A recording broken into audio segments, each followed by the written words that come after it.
If your heart feels heavy, if regret keeps visiting your thoughts, this prayer is for you. Heavenly Father, I come before you with a humble heart. I confess that I have fallen short in my words, my actions, and my thoughts. Lord, forgive me for the times I chose my own way instead of yours. Forgive me for the moments I knew what was right, yet did what was wrong. Wash me clean, not because I deserve it, but because of your mercy and grace. Your word says that if we confess our sins, you are faithful and just to forgive us.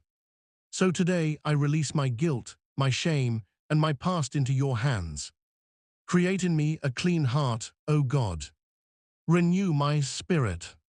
Help me to walk forward, not condemned, but restored. Thank you for your forgiveness.